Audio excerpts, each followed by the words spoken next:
Now we will study small o notation to represent the complexity of any algorithm.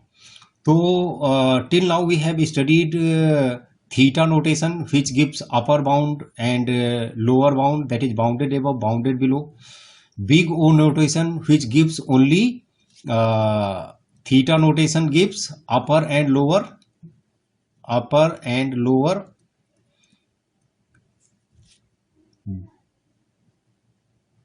theta. Then big O notation gives only upper. Then we have studied big omega notation, which gives lower bound. Now we will study small o notation, which gives upper bound but which is not tight. तो हमने पहले lecture में पढ़ा था what is tight upper bound and what is loose upper bound. तो ये loose upper bound बताता है दैट इज फंक्शन के बीच और बाउंडेड एबव जो फंक्शन होगा उनके बीच में जो गैप होगा वो ऑलमोस्ट कांस्टेंट गैप नहीं होगा, that will be increasing gap. यानी कि अगर हम यहाँ पे समझें तो आप फिर से देख सकते हैं कि दिस बाउंड इज टाइट, यानी इनके बीच का जो स्पेस है, अगर ये एफ एन फंक्शन है और ये बाउंडेड एबव ए है फंक्शन है, तो इनके बीच का जो बाउंड होगा वो टाइट होगा. और लूज बाउंड क्या होता है? लूज बाउंड में इनकी वैल्यू इंक्रीजिंग होती है. तो ऐसे और हम ये ऐसे करेंगे तो इसका मतलब दिस बाउंड इज लूज. तो this is function F N and this is loose bound. तो हमें ये लूज बाउंड प्रोवाइड करता है. सो हम इस बात को लिख भी सकते हैं, it is used to denote an upper bound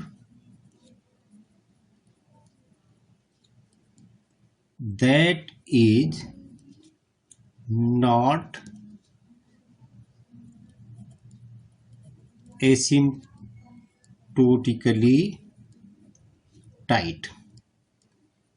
तो ये टाइट बाउंड नहीं देता है, it gives loose upper bound. और साथ साथ हमने ये भी देखा था कि जो less than equal to inequality थी लूज बाउंड के केस में, केवल लेस देन की इनइक्वलिटी रह जाती है, इक्वलिटी की इनइक्वलिटी हट जाती है. सो अब हम इसकी डेफिनेशन समझ लेते हैं. Definition, formal definition. So given a function gn is given a function gn. So we can say that small o of g of n is what? It is set of functions. It is set of functions. तो इसको हम यहाँ पे denote करेंगे F N, set of functions such that 0 is less than equal to fn is less than c into gn. ये equal to नहीं आएगा, ये ध्यान रखना है, ये इक्वल टू नहीं आएगा क्योंकि लूज बाउंड है. तो less than c into gn for any constant c and any value of n बराबर n0. Any constant c and any value n which is greater than n0. तो जैसा बाकी के केसेज में हमने किया, इसका भी हम एक ग्राफिकल प्लॉट से भी समझ सकते हैं कि लूज अपर बाउंड कैसे ग्रो करेगी. तो क्योंकि हम ऑर्डर ऑफ ग्रोथ निकालते हैं कि किस रेट से ग्रो करेगा. तो फॉर एग्जांपल अगर ये हमारा एफ एन फंक्शन है एफ एन, तो जी एन जो सी इंटू जी एन होगा वो ग्रेजुअली इंक्रीज करता जाएगा. तो this is c into g n. This plot denote the c into g n. तो आप देख सकते हैं कि एफ एन और सी इंटू जी एन के बीच का गैप जो है बढ़ता जा रहा है।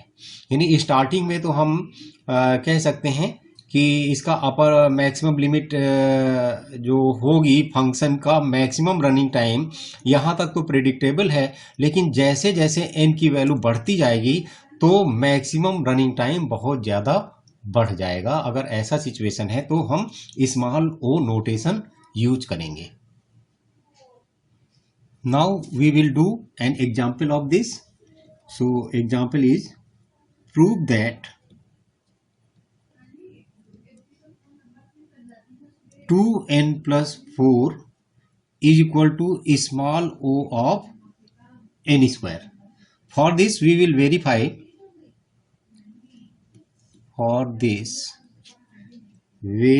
that fn belongs to g of n. fn belongs to g of n. हमें ये प्रूव करना है, तो इसको हम प्रूव करेंगे इसकी डेफिनीशन से। तो डेफिनीशन क्या है? Small o of g N is what? It is set of functions and such that 0 is less than equal to f of n is less than c into g of n. तो यहाँ पे हमारे पास जो given है problem में F N is equal to 2n plus 4 given है और G N is equal to N square given है। तो ये वैल्यू यहाँ पे गिवन है। एफ एन फंक्शन है जो कि 2n प्लस 4 है और जी एन की वैल्यू हमारी एन स्क्वायर है। तो ये वाली वैल्यू हम यहाँ पुट कर देते हैं। तो 0 is less than equal to 2n plus 4 is less than, यहाँ पे लेस देन है c इंटू एन स्क्वायर। तो अब हम केवल इतनी इनइक्वलिटी को कंसीडर कर लेते हैं और इससे हमें c की वैल्यू फाइंड आउट करनी है। तो 2n plus 4 is less than c into n square. अब हमें c की वैल्यू फाइंड आउट करनी है। तो आप देख सकते हैं कि अगर हम c की वैल्यू, ये जो बहुत ही क्लियर है, अदरवाइज हम किसी भी मेथड से जो हमने सीखा है, ट्रिवियल मेथड या फिर जो है इसको दूसरी साइड में n को ले जाने का है, तो उनमें से कोई सा भी मेथड यूज कर सकते हैं। बट ये प्रॉब्लम बहुत ही सिंपल है। इससे हमें ये क्लियरली विजिबल है कि अगर हम c की वैल्यू 1 पुट कर दें, तो 1 पुट करेंगे तो क्या होगा? तो c की वैल्यू हमने 1 पुट कर दिया, तो ये हमारा जो एक्सप्रेशन बन गया, हम इसको दोबारा से लिख लेते हैं। This will be 2n plus 4 is less than n square, 1n square। तो अब जरा n की वैल्यू अगर आप 1 पुट करें तो देखें क्या ये ट्रू हो रहा है क्या? तो n की वैल्यू 1 पुट करते हैं तो ये हुआ 6 is less than 1, this is false. इसका मतलब हमें n की वैल्यू आगे चेक करनी पड़ेगी। n is equal to 2 put करते हैं अगर, तो n is equal to 2 put करने पे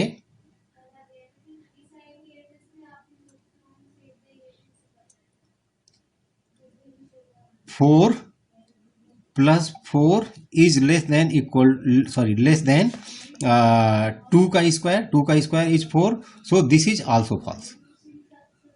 now we will put n is equal to 3। n is equal to 3, ये हम ट्रिवियल मेथड यूज कर रहे हैं। तो ट्रिवियल मेथड में n इक्वल टू 3 पुट किया तो 3 into 2, this is 6 plus 4 and less than equal to 3 का square which is 9, so this is also false. Now put n is equal to 4। तो n is equal to 4 put करते हैं अगर हम यहाँ पे, तो 4 into 2 8 plus 4 is equal to 12 is less then 4 का square that is 16। So now this is true. So we can say we have got c is equal to 1 and n is equal to n0 is equal to 4. So for these value this inequality is holding. तो अब हम इस inequality को में जो है इन values को put कर देते हैं। तो ये था हमारा 0 is less than equal to 2n plus 4 is less than c is 1, तो 1 इंटू एन स्क्वायर, या हम केवल एन स्क्वायर लिख सकते हैं। and this is true for all n greater than n0. This is true for all n greater than equal to n0 and n0 is what?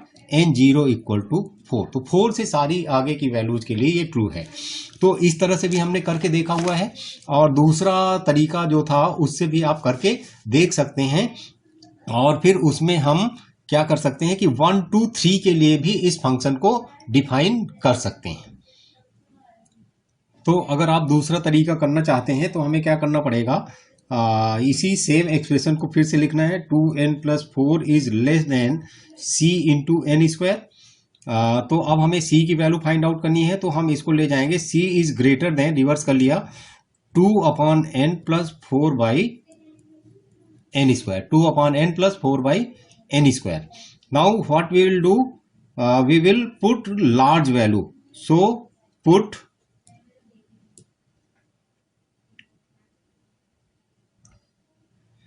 we will not put the large value, we will put the smaller value।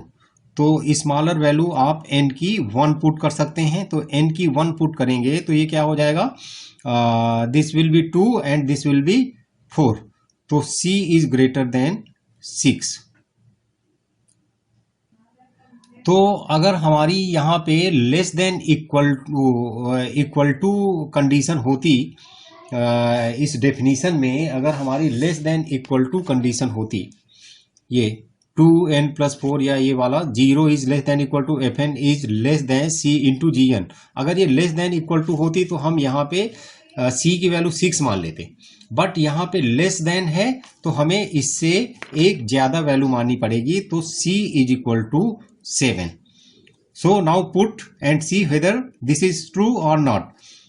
So 0 is less than equal to 2n+4 is less than 7n square. Now this will hold, this inequality will hold for all value of n, for all n greater than 0। तो ये n0 बराबर 1 से आगे के लिए सभी value के लिए ट्रू होगा। आप देख लीजिए, पुट करिए, n इक्वल टू 1 पुट करेंगे तो ये आया 6 is less than 7 which is true. n equal to 2 put करके देखेंगे इस एक्सप्रेशन में तो भी सही है। तो इससे हमें c इक्वल टू 7 मिला और n0 इज इक्वल टू 1 मिल गया। Hence we can say hence proved. Hence proved, what proved? It is proved that function fn is equal to small o of n square, या फिर हम ये कह सकते हैं 2n+4 is equal to small o of n square, या फिर हम ये भी बोल सकते हैं 2n+4 belongs to small o n square. इसका ग्राफ भी प्लॉट कर सकते हैं और इस तरह से करके हम कोई सा भी एग्जाम्पल सॉल्व कर सकते हैं। तो हमने यहाँ दोनों ही तरीके से n की हर एक वैल्यू के लिए जो ये एक्सप्रेशन इनइक्वलिटी होल्ड करे वो भी कर लिया, ये भी ओके है। और या फिर n0 इज इक्वल टू 4 से बड़ी वैल्यू के लिए हमें c की वैल्यू 1 मिल रही है, ये भी ओके है। तो कोई से भी तरीके से कर सकते हैं। तो हमारे पास यहाँ पे ये एक आंसर आ गया और दूसरा एक ये आंसर आ गया। Now I will write one more example and you can try it out. So example is this: prove that 2 into n is equal to small o of n square। ये हमें prove करना है। तो fn जो है हमारा fn is equal to 2n given है and gn equal to n square given है। तो सिमिलरली जैसे हमने ये वाला एग्जांपल किया है उसी तरह से आप डेफिनीशन इसकी लिखेंगे स्मॉल ओ की और उसके बाद इसे आप प्रूव कर सकते हैं। सिंपल है प्रीवियस वाले के एग्जांपल की तरह। तो now you can try it out.